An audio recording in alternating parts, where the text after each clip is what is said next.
This is Ask an Expat with Marcus and Matt from An Expat's Russia, where we answer your questions about what it's like to live, work, and travel in Russia. Hi everyone. Is learning Russian worthwhile? That's what we're going to discuss in this video.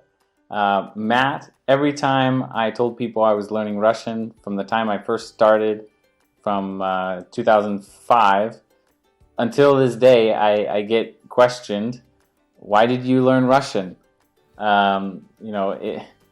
It's very, obviously I'm biased, but learning Russian has been very worthwhile to me. What about you? Sure. I mean, I would echo exactly the same thing. Ever since I started learning Russian in 2009, before my first trip to Russia, everyone has been asking me, why are you doing that? Why did you do that? Well, I don't know. I think the most interesting aspect of Russian for me in the beginning, I think everybody has to find the reason for learning a language. For me, it was almost, I think what attracted me the most was that nobody was learning Russian. So there were very few foreigners who speak Russian well. And for me, I saw that as an opportunity. Like, I'm going to learn Russian. I'm going to go to Russia. I'm going to work in Russia. And I think I'll be kind of unique. And to be honest, I think it worked out. I found in my day job that there's no one else that speaks Russian. I found that understanding Russian, speaking Russian has been advantageous for a number of different job opportunities along the way. And so I think if someone wants to ask the question of why is learning Russian worthwhile, I would honestly probably think that person hadn't given it much thought. Because if you think about all of the world languages, you've got, kind of Chinese, Arabic, Spanish, French, maybe German, and then Russian. Those are like the most important languages of the world outside of English, obviously. Mm-hmm. And I think of all of those languages, Russian is the least understood, the least studied. And I think that that's just kind of an opportunity for those who want to put in the effort. I found it incredibly rewarding. I imagine learning any other culture is going to be very rewarding, but I don't have anything to compare to yet. The other great thing about Russian is that I'm very interested in the other Slavic languages as well. And if you want to learn Ukrainian or Czech, Polish, you'll find that knowing one language from the Slavic family quite well, that you can kind of start to begin to understand the others quite easily and quite quickly. I was able to study Ukrainian for 6 months, and I can read 95% of written Ukrainian now. Ukrainian is probably the easiest of all the languages, or the closest to Russian. Mm-hmm. But even now I'm studying Czech a bit, and 50% of the words or more are different. But still, there's lots of cognates, and the grammar's similar, but a bit more complicated in Czech. But I think learning Russian opens you up to an entire part of the world. Almost 1/4 of the entire Earth is covered by countries that speak Russian. Yeah, I don't think maybe not a as lot of official people languages realize anymore, that. but all of the countries of the former Soviet Union. Yeah, I think that's true. The former Soviet Union, you have, where they speak Russian predominantly still, you have obviously Russia, Ukraine, depending on where you go. Obviously in the far west, there are people who refuse to speak Russian, understandably, but they still all know Russian. But in central Ukraine and eastern Ukraine, people speak Russian more than Ukrainian. And then you've got Armenia speaks Russian, quite widespread. Kyrgyzstan almost exclusively speaks Russian. Kazakhstan is the same. Uzbekistan, most people speak Russian. I don't know. I haven't been to Tajikistan, so I can't speak for that.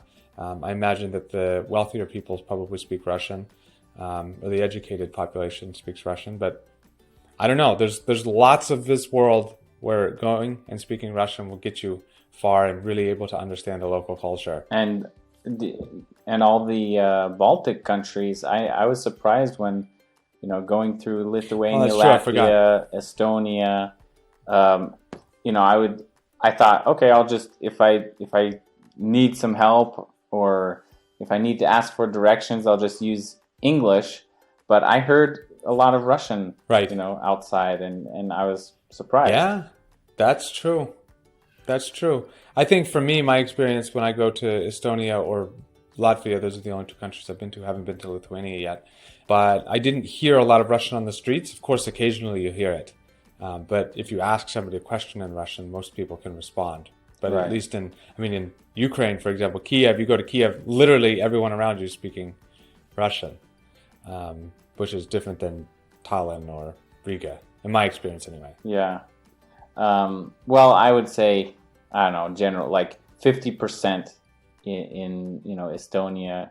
If some people have this kind of bitter taste toward No, I mean, it's kind of similar Russia, in Kiev as well. They just refuse to speak Russian if they their native language is Estonian or Latvian. But you can ask around and get directions or get help and find somebody who speaks Russian very easily. One thing that surprised me was when I was okay. So after you kind of study Russian for a little while and you start becoming maybe a little bit more confident, I noticed that as we traveled, I hear Russian all over the place. I hear Russian in Germany. Yeah. I hear it in the U.S. I hear it in all the tourist areas that we traveled to, and so it was kind of interesting to. Obviously, if you don't know a Slavic language, you might not recognize how often it comes up. It's kind of like when you don't know a word, you find out a new word, and then you start hearing it all the time. That's what it was like with Russian. Right. I was like, wow, they're Russian. Okay, they're Russian. Yeah. They're Russian, and it's all over. But in general, Right. No, I mean, I hear Russian here all the time too in the US. in general, I would say that learning Russian is very worthwhile. I think learning Russian is worthwhile if you are interested in Russian culture and that part of the world. I think if you want to do business in Asia, you're not going to find any value in learning Russian, right? So I think you have to have some sort of cultural interest in the country for it to be valuable or worthwhile to you. That's my personal perspective, but what do you think? Well, when I started learning Russian, it was mostly for the challenge and also the aspect that you mentioned. Nobody I knew spoke Russian, right? I grew up in a rural town. I don't know, I think I met a couple Russian speakers who went to my middle school and high school, and that's it. But I never really talked to them or... So for me, it was like brand new language. I don't know anybody who speaks Russian or knows Russian, and it was a challenge. I liked the sound of it. I liked the idea of kind of, I don't know, I took it as a challenge, and I liked one thing that piqued my interest especially was I didn't start learning Russian really until I got to Russia. So I got to Russia and I saw it actually in use, and it made sense in that I'm using it for something very specific. Like, I need to buy this, I need to go here, as opposed to like studying from a textbook, So, but as I learned Russian, I understood, obviously, again, you and I are married to Russian, we have Russian wives, so we use it in our daily life. But aside from that, you mentioned opportunities for business, right? This whole region, for example. Obviously, it depends on your industry. The opportunities for travel, again, from the Baltic countries to Kazakhstan. The Pacific Ocean. Even, people in Alaska. My brother lives in Alaska. He's mentioned a couple times that he hears Russian quite often. I don't know the percentage of people who kind of stayed in Alaska who are native Alaskans or something, but besides business, there's the travel aspect, and then third, I would say obviously the culture. So I know people who they read Dostoevsky or Tolstoy, and they just decided, this is so great in English, I have to learn Russian to read it in its original language.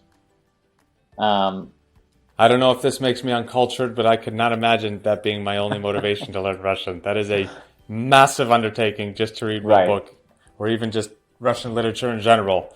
I think the other great part, nobody knows this, but did you know the second most popular language on the internet is Russian? No. I would expect it to be by something else. quantity of sites. Okay. Nope, it's English, Russian, German, and then probably Chinese. But there's a massive amount of content out there. If you speak Russian and English, I mean, you've got, I think it's more than 60 or 70% of all of the internet that you could read. So it's huge. Yeah. So aside from those things, I don't know. Russian, there's so many things out there. Yeah, I think one of the things that most people don't think about is just how widely it's actually spoken, right? One small example is I had just returned from Russia in 2007 or something, and somebody I knew called me up and says, "Can you translate at this hospital? Because there's a Russian who needs." This was in the U.S. There's a Russian who needs. Oh no, is it at a dental office? There's a Russian, and I like helped her over the phone, and I was like, oh, I wouldn't have expected that I would use Russian so fast after returning from Russia. So I think a lot of people don't really know how widely it's actually spoken. Yeah, I think that's true. So, I mean, we obviously are a bit biased. We really do think that Russian is a worthwhile language to learn. Both of us enjoyed our journeys learning Russian. I mean, I guess the journey never really ends, right? But let us know your ideas in the comments. What do you think about learning Russian? Have you tried? Are you looking to start learning Russian? Let us know, and we'll see you in the next video. This was Ask an Expat with Marcus and Matt from an Expat's Russia. We hope you enjoyed the video, and if you have a question about Russia, let us know in the comments, and we'll answer it in another video.